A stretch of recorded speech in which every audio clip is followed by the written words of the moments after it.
50 قطعة من البسكويت الاقتصادي ب4 نكهات: سبرينكلز، قرفة، شوكولات، ويانسون. شوفوا كيف منحضرن.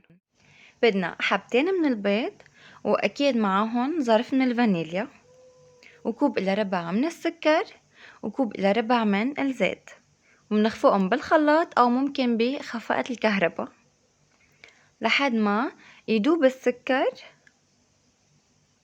ويتضاعف حجم الخليط. بعدين بنحط لهم كوبين من الدقيق، ونص كوب من النشا، ومعلقة صغيرة من بيكنج باودر، ورشة ملح. بنصير بنقلب لحد ما نجمع الخليط كلياته سوا. يعني نحن هون ما بدنا نعجن، نحن هون بس بدنا نلم العجينة. وممكن تحتاجوا من ربع لنص كوب من الطحين زيادة عن المقدار الأساسي تبعيتها على حسب نوع الطحين تبعتكم. المهم إنه نحن ما بدنا إياها تلزق أبدا.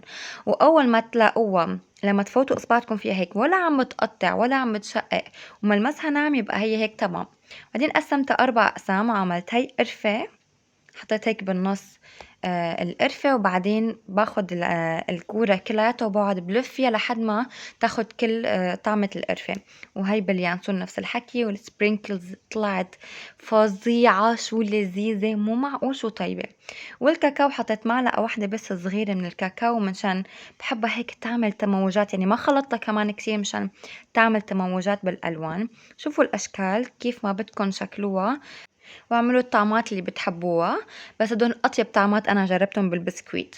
وفوتوها على الفرن على درجة حرارة 180. هي ما بتاخد وقت ابدا، اهم شيء انك تضلك عم تراقبيها. اول ما بتاخد لون من تحت هيك بينك خفيف، على طول اطفي النار من تحت وافتحي الشواية لمدة دقيقتين بس.